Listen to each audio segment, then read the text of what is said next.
No, I mean I think that's really, really. You need to write a book about that because people need to know. Um, we we'll do that. But I think the other thing then that comes out of that answer is how, and maybe you didn't, maybe you've underplayed it in the answer. Maybe you want to say, but the spirit of England, of the Anglosphere, if you like, which connected those all together, kind of can be seen as a sort of mindset or certain attitudes and stuff like this, which you're saying was absent in Europe for a long time, absent in India, absent in Africa, and absent over in the Far East. But the diffusionist model of now we can, it's, we export modernity and now everybody's at it or trying to be at it. If you look at China as the obvious, China and Japan as the two obvious giant newcomers to really successful industrial places, how much do you think, how far can they go relying on just now having imported this stuff? I mean, can they just keep it going, or will the other spirit, the older spirit, because you've got this idea that civilizations that might be pushed underground for a time, but then they'll bubble to the surface. How do you see that relationship then between this new spirit that's coming from the Anglosphere, which is at least with science and use of machinery and technology and all this kind of stuff that's there now? The Chinese are doing it better than everyone else, and the Japanese have been doing it very well, but they've been doing it in their own way. Do you think that there are inherent issues that are going to bubble to the surface as it go along, or do you think that things like civil society, which is largely absent perhaps in China, are going to have to be put in place, or will be put in place in the same way as the industrialization and technologies and sciences? Well, I got three parts to the answer to that. The first is the spirit of the English. I was one of the questions I was put by the editor of this journal in China was, do countries have national characters, and are these persistent or something like that?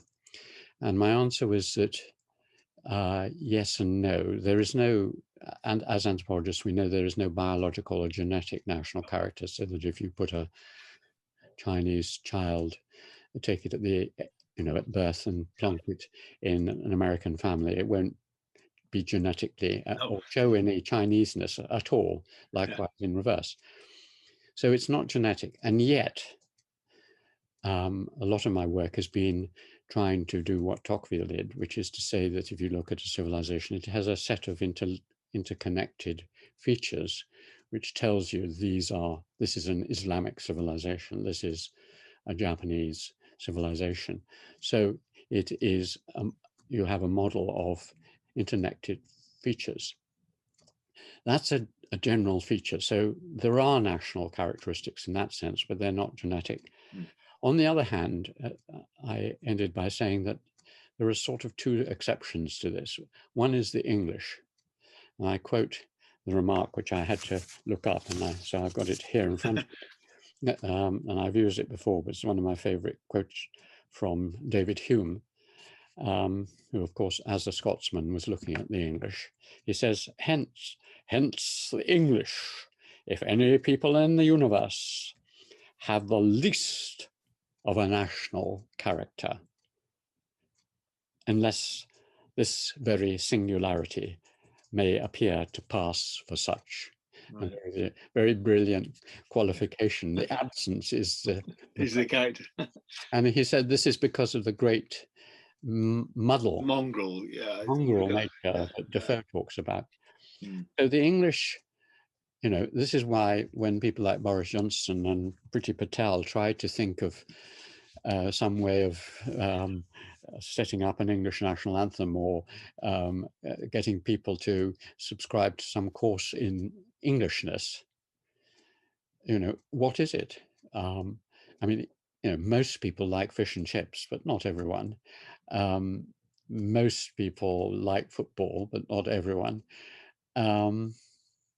What else? I mean, what unites, as I said, a Bradford Muslim and an upper middle class Kent Christian? I mean, Yeah. what have they got in common? Yeah. And what they have in common is really the same as the case of China. Because if you look at China, why it's not a nation state, it's been united by two things, really. Not even by Han-ness, because there are 100 million minority non-Han in China and so on. It's united by rather intellectual and abstract things. One is the language. Everyone, more or less, had to learn basic Mandarin writing. So you could communicate right across the empire with a writing system. And this symbolic system, which you learn, even women and even poor people historically, makes you all Chinese. You are part of an imagined, not in Perry Anderson's, it's not print technology, it's writing technology. And the second thing is the imperial bureaucratic educational system, which means that even if you're a remote dweller in southwest China, you, in the end, even if the emperor is far away and beyond the mountains, he is there. You know he's there. The Son of Heaven is there.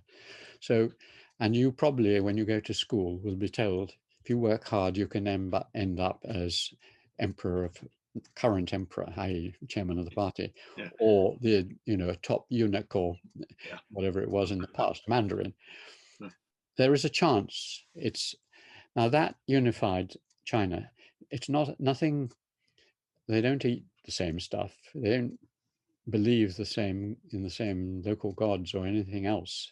Speak the same languages even, but they are all Chinese, united by this. And so those are the two ways in which. So in a way, the Chinese are a bit like the English in that respect. In a very much, I think. I mean, often Sarah and I, as we were yesterday, were thinking, well, why do we feel very like the Chinese? I mean, much of my work has shown that the Japanese are very like us, their social system and family, and yet the Japanese feel very, very different. We find our Japanese friends much stranger and more difficult to understand. We feel at home in China, and we feel at home with our Chinese friends. They seem curiously like us, which, given the absolute difference in their religious system, their cultural system, their history and all that, they shouldn't be like that.